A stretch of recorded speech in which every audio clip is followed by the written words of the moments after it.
সকালবেলা দরজায় কে যেন নক করছে। আনহা আর আকিব ঘুমাচ্ছে তো ঘুমাচ্ছে, কাল অনেক রাতে ঘুমানোর কারণেই দুজনের একজনের ও ঘুম ভাঙছে না। হঠাৎ করেই আরো জোরে দরজাটা ধাক্কা দিতে লাগল। আনহা, উফ, এখন আবার কে এলো? আকিব, একটু উঠে দেখ না কে এলো। আকিবও উঠছে না। আনহা আকিবকে ধাক্কা দিল। আকিব, হোয়াট? সারারাত লাটিমের মতো ঘুরিয়ে এখন ঘুমের 12টা বাজাবে নাকি? আনহা, উফ, আকিব, কথা না বলে গিয়ে দেখো কে এসেছে। আকিব গিয়ে দরজা খুলে দেখে রিধি আর সোহান এসেছে। আকিব, রিধি তুমি? রিধির নাম শুনে আনহা ও লাফ মেরে ওঠে ওদের কাছে যায়। আনহা, রিধি, সোহান, তোমরা এসে গেছ। ভেতরে আসো তোমরা। এই আকিব সরো। পুরো দরজা জুড়ে দাঁড়িয়ে আছে। আনহা আকিবকে ঠেলা মেরে সরিয়ে ওদের ভিতরে আনে। আনহা, তোমাদের তো কাল আসার কথা ছিল, এত দেরি করলে কেন? সোহান, আসলে আনহা আমার একটা কাজ ছিল, তাই। আনহা, ওহ, আকিব ওদের জন্য রুম বুক করনি? আকিব, হুম। আনহা, তাহলে দাঁড়িয়ে আছো কেন? দেখছ না ওরা ক্লান্ত, চাবি নিয়ে আসো গো। আনহার কথায় আকিব মুখ গোমরা করে চলে গেল। কিছুক্ষণ পর আকিব ফিরে আসে। আকিব, একটা প্রবলেম হয়েছে। আনহা, কি প্রবলেম? আকিব, সোহান আর রিধির জন্য যে দুটো রুম বুক করেছিলাম তার একটা অন্যজন বুক করে নিয়েছে। রিধি, এসব কি বলছো আকিব? এখন কি হবে? আবার একটা ভুল করে ফেললে তুমি। আকিব, মোটেও আমার ভুল না, ভুল তোমরা করেছ। তোমরা যদি কালকে আসতে তাহলে দুটো রুমই পেতে। সোহান, ওসব কথা বাদ দিয়ে এখন কি হবে সেটা বলো। আনহা, একটা কাজ করলে কেমন হয়, যে আমি আর রিধি এক রুমে, আকিব আর সোহান এক রুমে থাকবে। আকিব, হুম, ভালো বুদ্ধি। আর ওই ম্যানেজার তানভীর ভাইয়াকে সব বলে দিক, তারপর আপু এখানে এসে আমাকে পাঠাবলি করুক। তোমার জন্য আমি আর মার খেতে পারবো না। আনহা, সেটাও তো ঠিক, তাহলে এখন কি হবে? রিধি, তোমরা যদি কিছু মনে না কর তাহলে আমি আর সোহান রুম শেয়ার করে থাকতে পারব। রিধির এমন কথায় আকিব ও আনহা অবাক হয়ে যায়। রিধি, দেখ আকিব, ব্যাপারটা ওভাবে নিও না, এছাড়া আর তো কোনো উপায় নেই। আমি না হয় নিচে কোনোভাবে ঘুমাবো। আর সোহান? সোহান, ছি ছি, এসব কি বলছেন আপনি? মেয়েদের যথেষ্ট সম্মান দিতে আমি জানি। আপনি খাটে ঘুমিয়েন, আমি নিচে ঘুমাবো।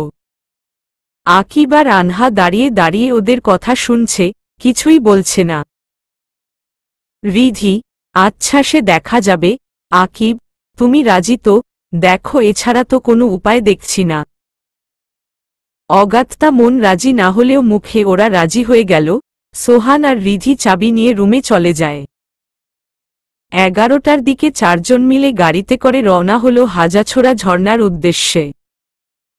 ম্যানেজারের দেওয়া গাড়িতে করেই ওরা যাচ্ছে।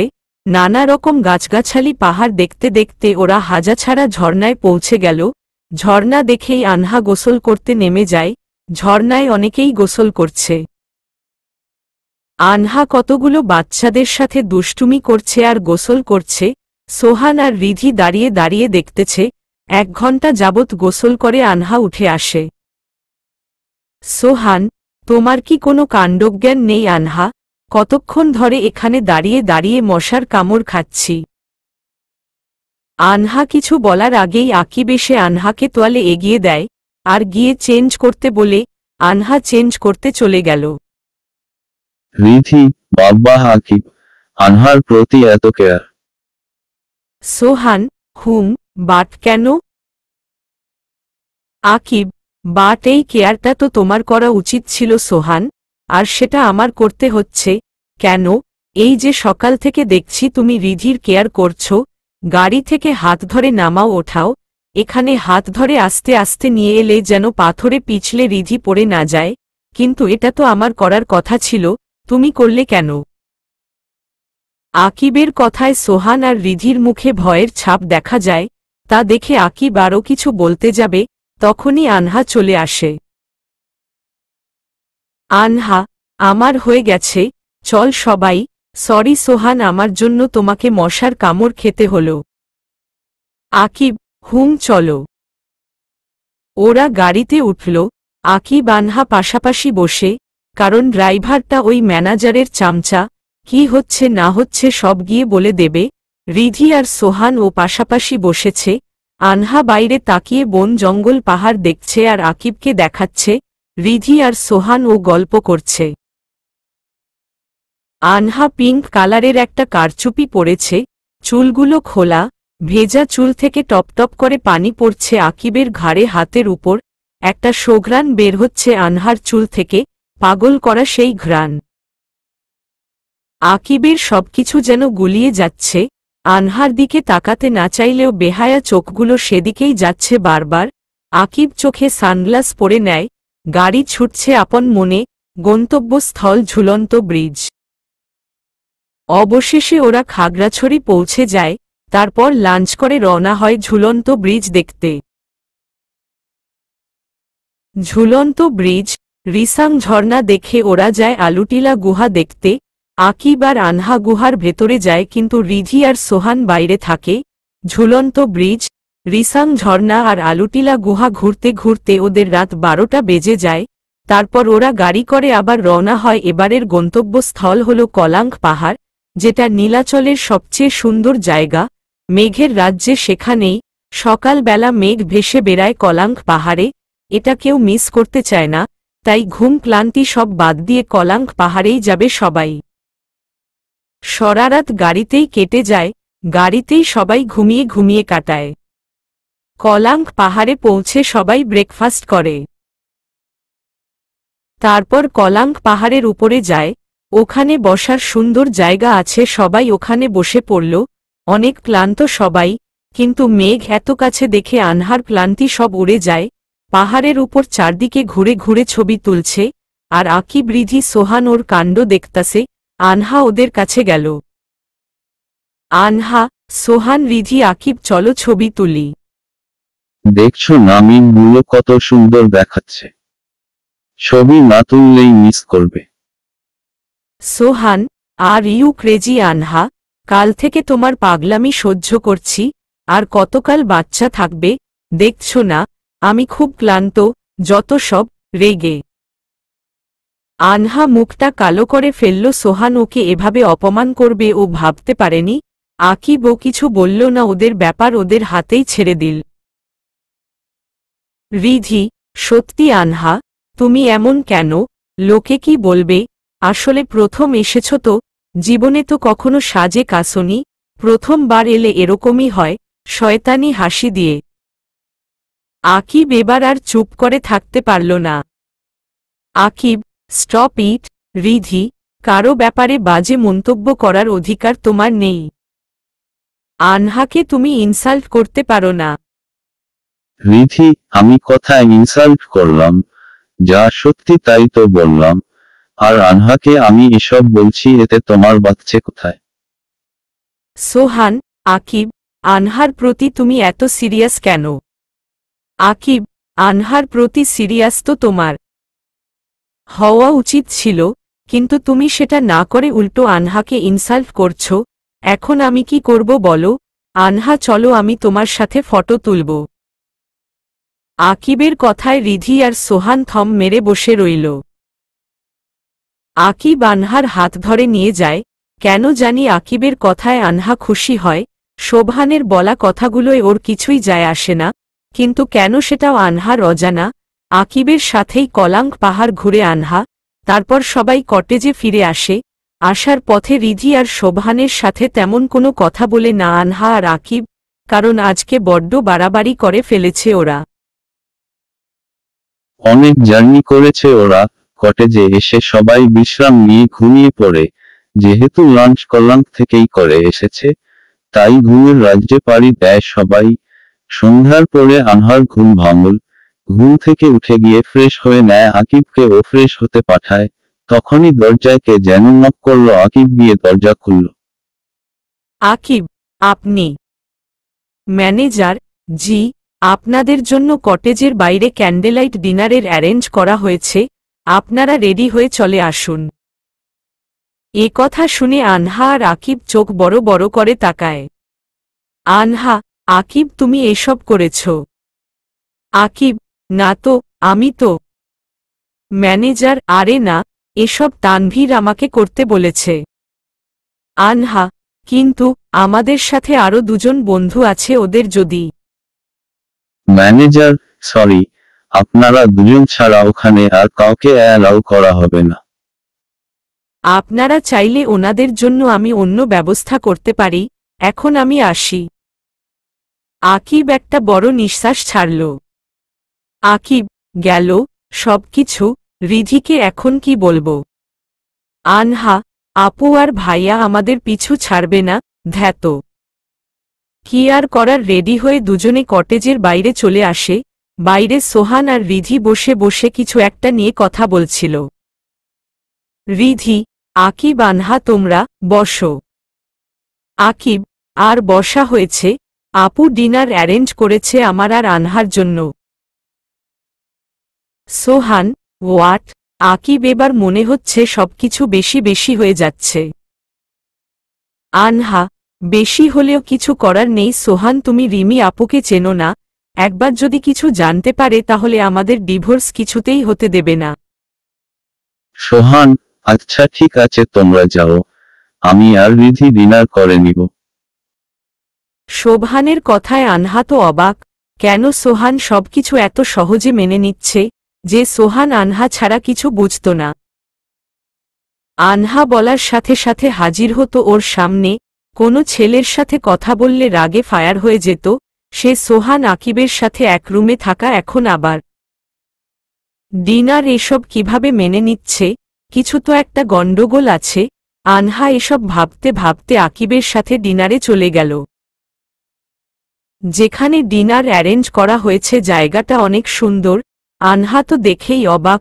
টেবিলটা গোলাপের পাপড়ি আর ক্যান্ডেল দিয়ে সাজানো, আশেপাশেও ক্যান্ডেল ফুলের তোড়া দিয়ে সাজানো, অপলক দৃষ্টিতে সবকিছু দেখছে। আনহা, ওয়াও, বিউটিফুল, এরকমভাবে কখনোই আমি ডিনার তো দূরের কথা, ব্রেকফাস্ট লাঞ্চ কিছুই করিনি। আনহার কথায় আকিব শব্দ করে হেসে উঠল। আকিব, তবে এখন করো, ও এখন আবার ফটো তুলবে, ওয়েট তোমার একটা ফটো তুলি। আনহা, আচ্ছা তোলো, রিমি আপুকে সেন্ড করে দিও। আপু তো কেডি পাঠকের মতো গোয়েন্দাগিরি শুরু করেছে, প্রত্যেক কাজের প্রমাণ চাই তার।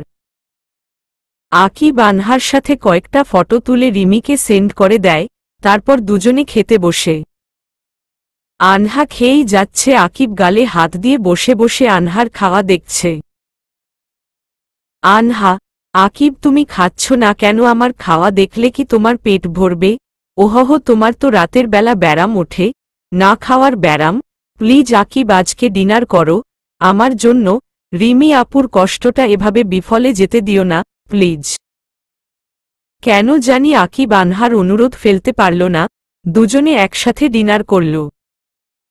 তারপর একসাথে রুমে যেতে লাগলো, যাওয়ার পথে ম্যানেজারের সাথে দেখা হল। ম্যানেজার, আপনাদের সবকিছু পছন্দ হয়েছে তো? Aqib, thanks for this. Manager, welcome, আপনারা এবার রুমে গিয়ে রেস্ট করুন। আনহা, আকিব চলো না, রিধি আর শোভানের রুমে গিয়ে একটু দেখা করে আসি। আকিব, ওকে চলো। ম্যানেজার, 1 মিনিট, আসলে ওনারা তো রুমে নেই। আনহা, নেই মানে কোথায়? ম্যানেজার, ওনাদের তো কটেজের পেছনে যেতে দেখলাম, ওখানে সুন্দর বসার জায়গা আছে। আজকে তো পূর্ণিমা, হয়তো চাঁদ দেখতে গিয়েছে, ওখানে থেকে চাঁদটা খুব ভালোভাবে দেখা যায়, আপনারা চাইলেও যেতে পারেন।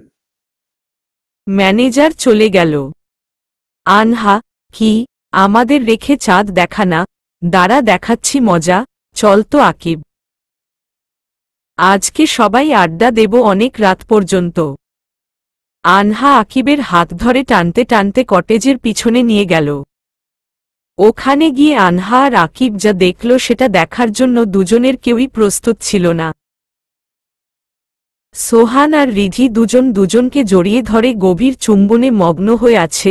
কটেজের চারপাশে কালারিং লাইট ঝালানো, সেই আলোতে ওদের দুজনকে স্পষ্টভাবে দেখা যাচ্ছে।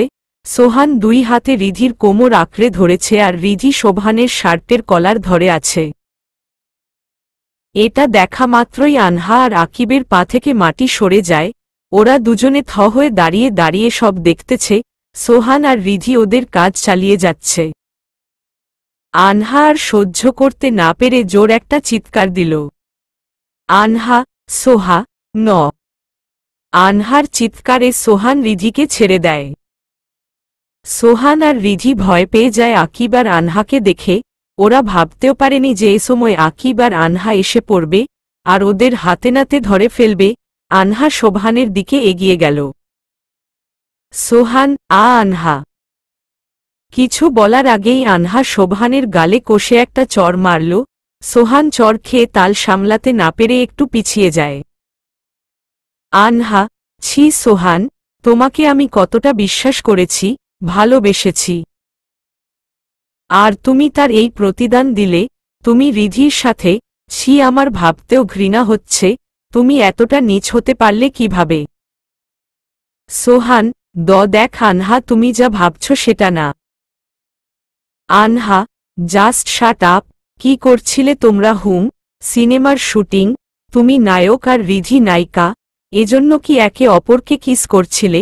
আর রিধি, তুমি এটা কিভাবে করতে পারলে? আকিব তোমাকে কতটা ভালোবাসে সেটা তুমি জানতে না, তারপরও তুমি।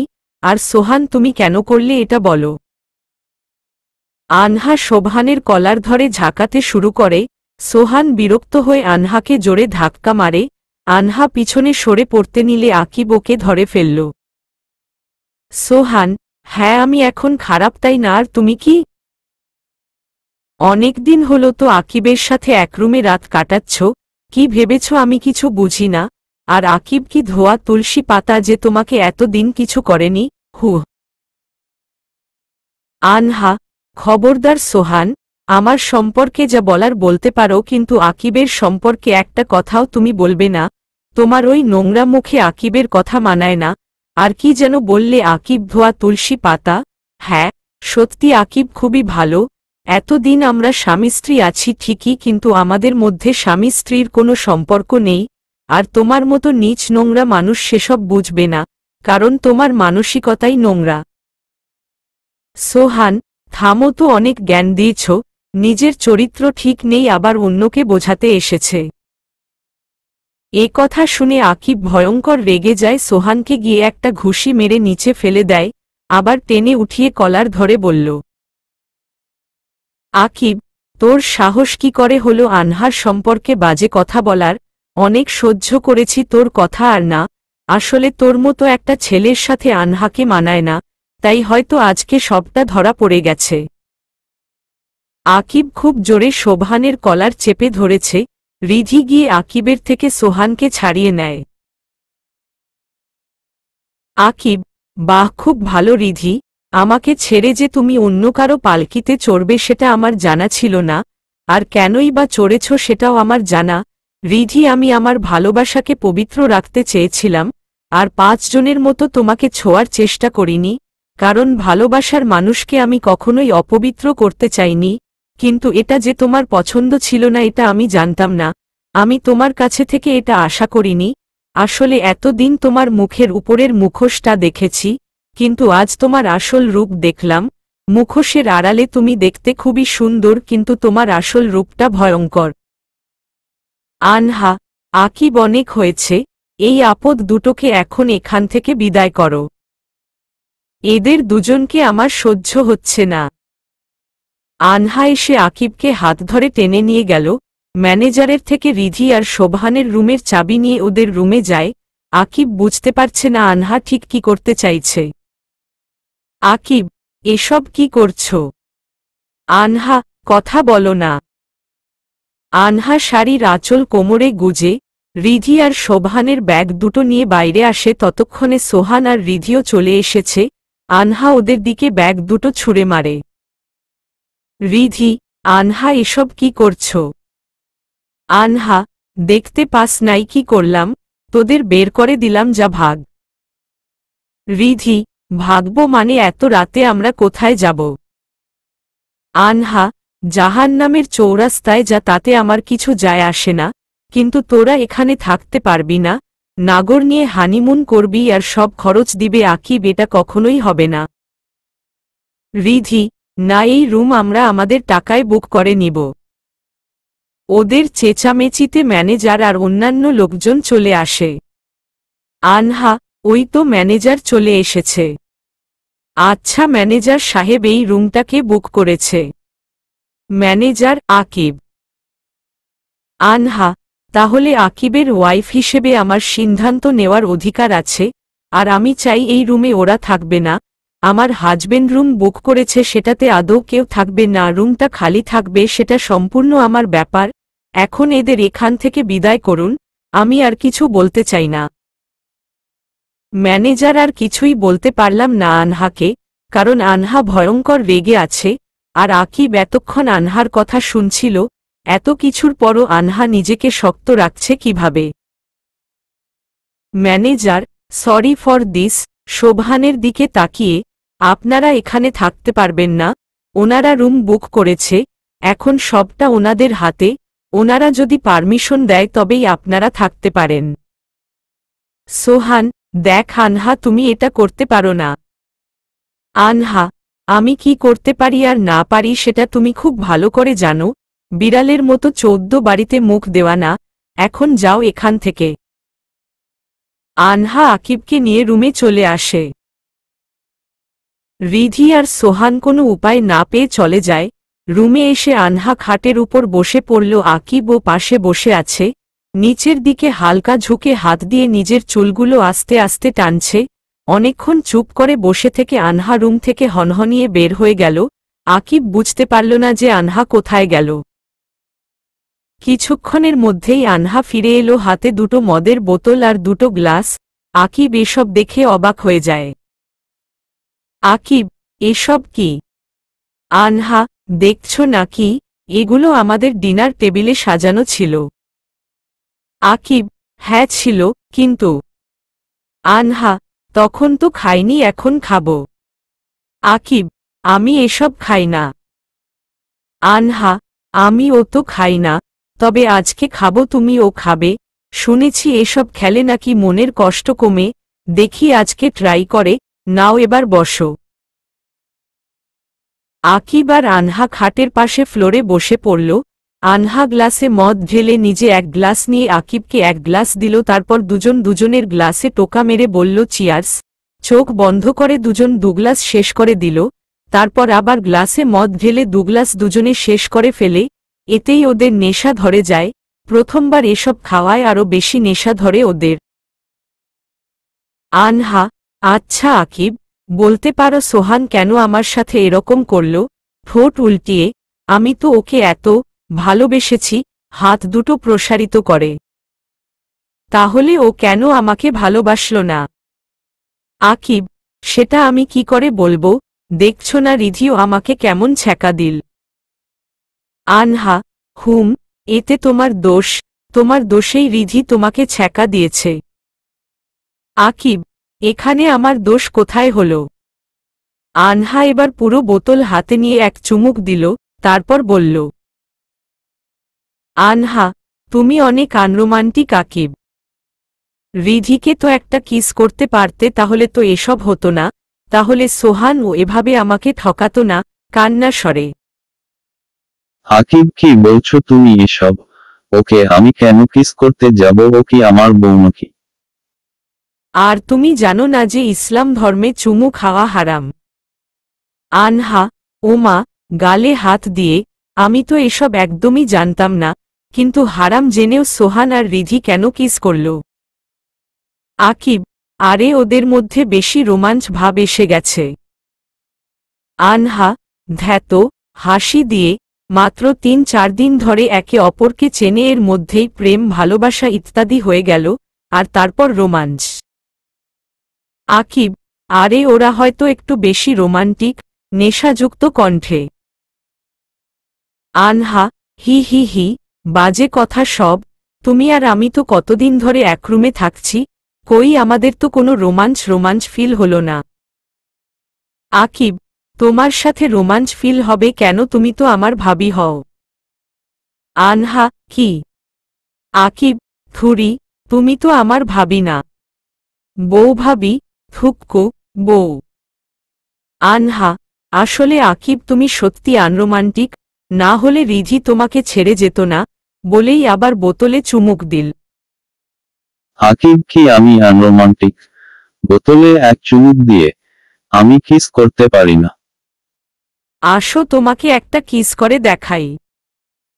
আকিব আনহার দিকে এগিয়ে যেতেই আনহা আকিবকে হালকা ধাক্কা মারে। আকিব নেশায় ঢুলছিল, আনহার ধাক্কায় আকিব আগের জায়গায় বসে পড়ে। আনহা, সরো, এমনিতেই আমার কষ্ট হচ্ছে, উনি আবার এসেছে চুমু খেতে। সোহান এটা কি করল? আকিব কেঁদে উঠল। আকিব, প্লিজ আনহা তুমি কেঁদো না, তুমি কাঁদলে আমিও কেঁদে দিব। আমি একটা বাচ্চা ছেলে, আমি কাঁদলে কি তোমার ভালো লাগবে? একটা বাচ্চার প্রতি তোমার কি কোনো দয়া মায়া নেই? মুখ গোমরা করে। আনহা, ওলে আমার বাবু সোনামনি কাওয়া। থাক, তোকে কাঁদতে হবে না, আয় আমার কাছে আয়, তোকে আমি ঘুম পাড়িয়ে দেই। বলতে বলতে আনহা আকিবকে কাছে টেনে নেয়। আনহা ওর হাত দিয়ে আকিবের মাথা টেনে ওর ঘাড়ে রেখে ওর মাথায় হাত বুলিয়ে দিচ্ছে।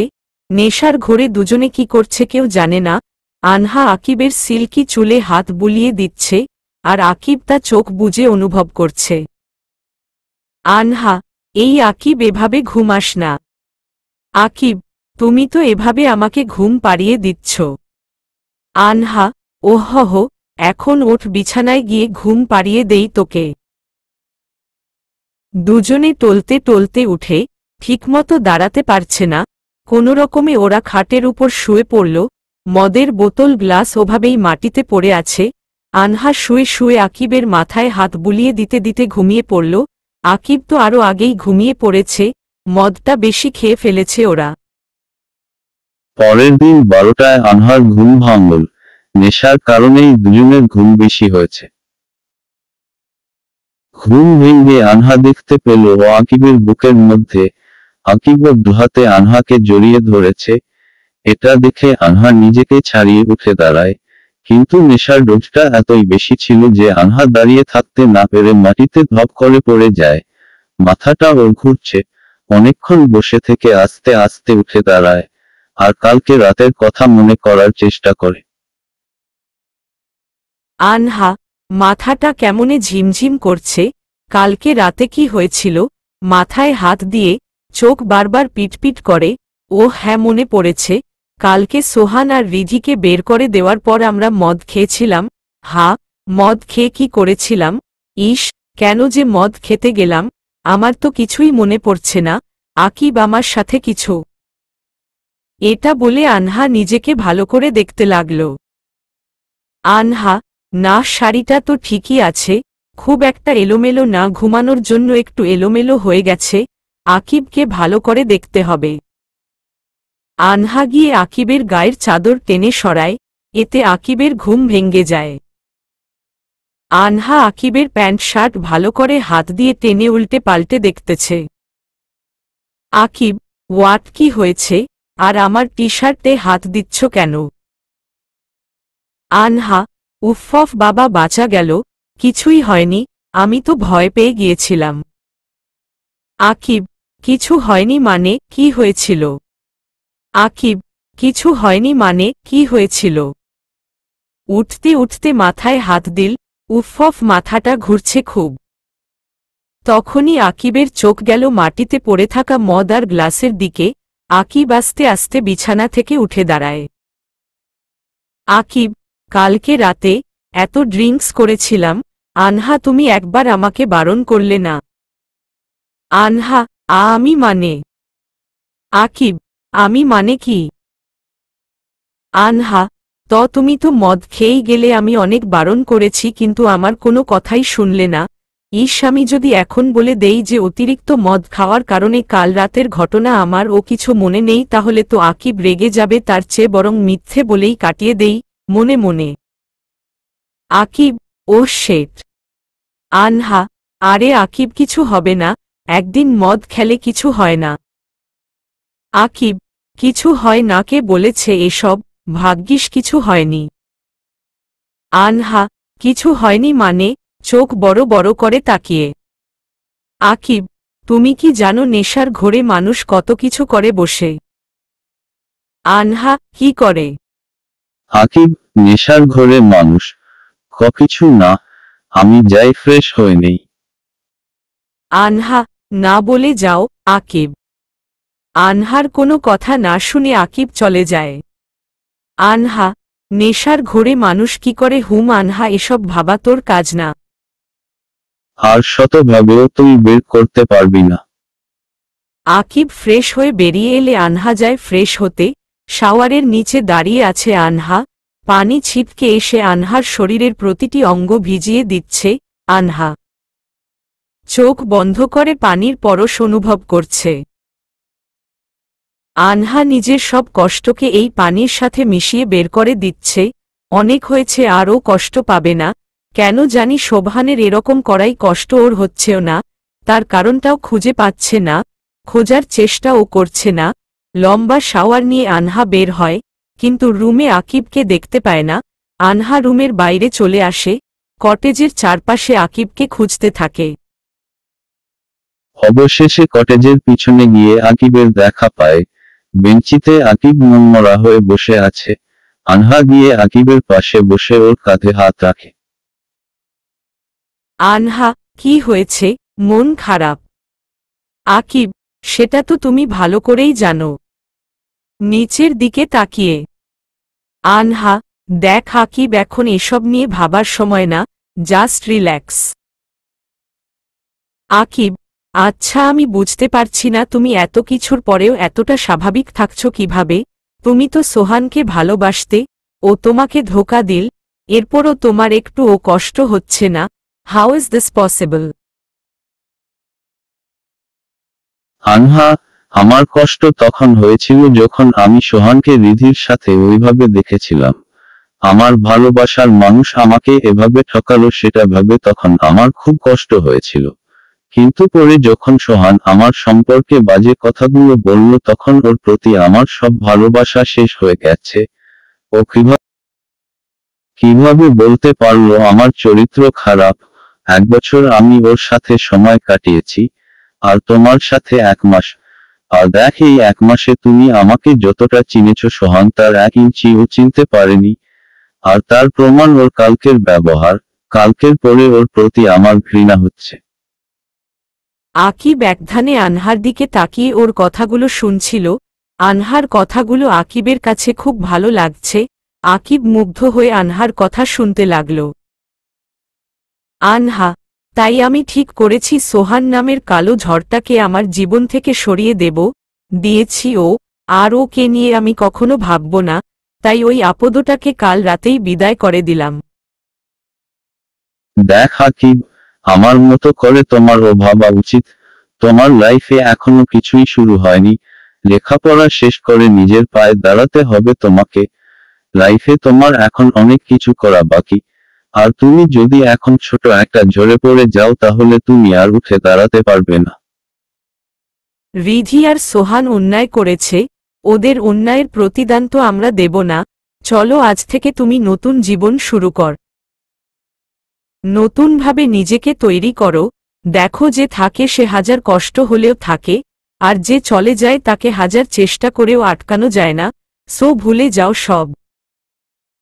আকিব অপলক দৃষ্টিতে আনহার দিকে তাকিয়েছিল। আনহা আকিবের হাত ধরে পাহাড়ের কিনারায় নিয়ে যায়, নিজের হাত দুটো প্রসারিত করে চোখ বন্ধ করে ফেলল।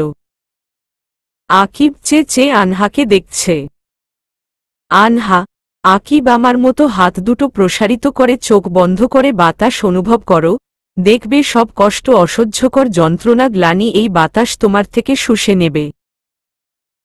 আর তোমাকে ভালো লাগা, ভালোবাসা দিয়ে ভরে দেবে, ঠিক যেমন গাছ আমাদের থেকে ক্ষতিকর কার্বন ডাইঅক্সাইড নিয়ে অক্সিজেন ফেরত দেয়, ঠিক তেমনি। আনহার কথাবলার মধ্যেই আকিব নিজের হাত দুটো প্রসারিত করে দিয়ে চোখ বন্ধ করে শান্ত বাতাস অনুভব করতে করতে আনহার কথাগুলো শুনছিল।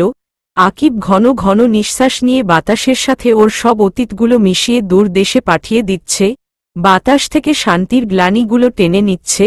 এভাবে ওরা কিছুক্ষণ দাঁড়িয়ে থাকে। আনহা হাত নামিয়ে আকিবকে ডাকল। আনহা, কি হলো আকিব, কমেছে তোমার? আনহা আর কিছু বলতে পারল না, তার আগেই আকিব আনহাকে জড়িয়ে ধরল। আনহা তো পুরাই অবাকের গোডাউন হয়ে গেছে। হঠাৎ করে আকিবের কি হলো যে খুশিতে আটখানা হয়ে আনহাকে এভাবে জড়িয়ে ধরল, আনহা কিছুই বুঝতে পারছে না। Aqib, thank you so much Anha, আমার লাইফটাকে তুমি আবার আগের মতো করে দিলে। বিশ্বাস করো, এখন আমার রিধির কথা মনে পড়ছে না, ওর জন্য কষ্টও হচ্ছে না। আমার লাইফটাকে ফিরিয়ে দেওয়ার জন্য থ্যাঙ্কস। আনহা, আরে এটা আবার কেমন কথা, থ্যাঙ্কস বলার জন্য জড়িয়ে ধরা লাগে নাকি? শুনেছি বিদেশে নাকি থ্যাঙ্কস বলার সময় জড়িয়ে ধরে, দুঃখ পেলেও জড়িয়ে ধরে। এই নিয়ম কি বাংলাদেশে চালু হলো নাকি? আকিবই প্রথম চালু করল। বুঝলাম না কিছু। আরে কেউ কি আমাকে এ টু জেড পর্যন্ত সব বোঝাবে মনে মনে? হঠাৎ করেই আকিব আনহাকে ছেড়ে দেয়। একটু লজ্জা পেল আকিব আনহাকে এভাবে জড়িয়ে ধরার জন্য। আকিব, সরি, আবেগের বশে এটা করেছি, সরি, মাথা চুলকাতে চুলকাতে নিচের দিকে তাকিয়ে। আনহা, ইটস ওকে, এখন চল লাঞ্চ করি। মনটা তো হালকা হয়েছে, এখন চলো। আকিব, ওকে। আকিব আর আনহা লাঞ্চ করে রুমে গিয়ে কিছুক্ষণ রেস্ট নেয়। তারপর আনহা আকিবকে জোর করে বাইরে নিয়ে যায়। রাস্তা দিয়ে আনহা আকিব হেঁটে যাচ্ছে যাতে মনটা একটু ভালো হয়। আনহা, আচ্ছা আকিব, বাড়ি ফিরব কবে? সবাইকে দেখতে খুব ইচ্ছে করছে। আকিব, কাল সকালে রওনা হব। আনহা, ও আচ্ছা। আকিব, ওই দোকান থেকে বাদাম কিনে নিয়ে আসো, হাঁটতে হাঁটতে বাদাম খাওয়ার মজাই আলাদা। আকিব, ঠিক আছে, তুমি এখানে দাঁড়াও। আকিব গিয়ে বাদাম নিয়ে আসে। আনহা, এত বড় প্যাকেট আর এত বাদাম খাওয়া অসম্ভব। আকিব, কি করব, দোকানদার দিল। আনহা, আচ্ছা প্যাকেট তোমার হাতে রাখো, আমি নিয়ে নিয়ে খাব। আকিব, আমি খাব না। আনহা, আমি ছিলে দিচ্ছি, তুমি খেও, ওকে? আকিব, ওকে, মাথা ঝাঁকিয়ে। আনহা হাঁটতে হাঁটতে বাদাম খাচ্ছে আর আকিবকেও খাওয়াচ্ছে। হঠাৎ করেই আনহার চোখ পড়ল রাস্তার পাশের একটা নদের উপর। আনহা আকিবকে নিয়ে নদের তীরে গিয়ে বসে পা দুটো নদের পানিতে ডুবিয়ে দিল। সেটা দেখে আকিব নিজের প্যান্ট হাঁটুর নিচ পর্যন্ত ভাঁজ করে পা ডুবিয়ে দিল। দুজনের মাঝে বাদামের প্যাকেট রেখে দুজনেই খেতে লাগলো। আনহা এবার বাদাম ছিলে ছিলে পানিতে ফেলতে লাগলো। আকিব, এটা কি করছো? আনহা, মাছেদের বাদাম খাওয়াচ্ছি। আকিব, মাছেরা বুঝি বাদাম খায়? বলেই আকিব হেসে উঠল, এই প্রথম শুনলাম। তাও তোমার থেকে? আনহা, জুনিয়রদের থেকেও অনেক কিছু শেখার আছে বুঝলে। আনহা আর আকিব বসে বসে গল্প করছে আর এক একটা করে ঢিল ছুঁড়ছে পানিতে। সাজেকের সুন্দর বিকেল আর মনোরম দৃশ্য উপভোগ করছে। সন্ধ্যায় ওরা কটেজে ফিরে আসে। রাতে আনহা সব ব্যাগপত্র গুছিয়ে নেয়। পরের দিন সকালে ব্রেকফাস্ট সেরে দুজনে বাড়ির দিকে রওনা হল। ম্যানেজারের গাড়িতে করে ওরা বাসস্ট্যান্ড পর্যন্ত আসে, তারপর বাসে করে চট্টগ্রাম আসে। তারপর ওখান থেকে ট্রেন ধরল। রিমি ওদের বলেছিল ফ্লাইটে আসার কথা, কিন্তু আনহা বারণ করেছে ট্রেনে আসবে বলে। ট্রেন জার্নি ওর খুব ভালো লাগে। ট্রেনে করে আসার কারণে ওদের ফিরতে অনেক রাত হয়ে যায়। ক্লান্ত থাকার কারণে আকিবের মা ওদের রুমে পাঠিয়ে দেয়। ফ্রেশ হয়ে দুজনে ঘুমের দেশে পাড়ি দেয়। সকালবেলা ফোনের আওয়াজে আনহার ঘুম ভেঙে যায়। ফোন হাতে নিয়ে দেখল শোভানের ফোন। এটা দেখেই আনহার মেজাজ গরম হয়ে যায়। সকাল সকাল মুডের 12টা বাজিয়ে দিল। ফোন রিসিভ করে বলল, আনহা, তোর সাহস তো কম না, তুই আমাকে ফোন করেছিস? সোহান, দেখ আনহা, তোমার সাথে আমার কিছু কথা আছে। আনহা, বাট তোমার সাথে আমার কোনো কথা নেই। সোহান, প্লিজ আনহা, একবার আমার কথা শোন। আনহা, না তো মা। আকিব আনহার হাত থেকে ফোন নিয়ে নেয়।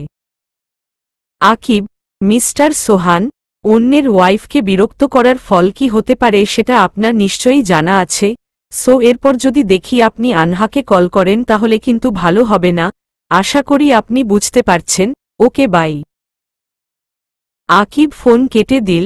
আনহা আকিবের দিকে অবাক হয়ে তাকিয়েছিল এতক্ষণ। আকিব ফোন কেটে দেওয়ার পর ওর দিকে ছোট ছোট চোখে তাকায়। আনহা, তুমি কখন ঘুম থেকে উঠলে?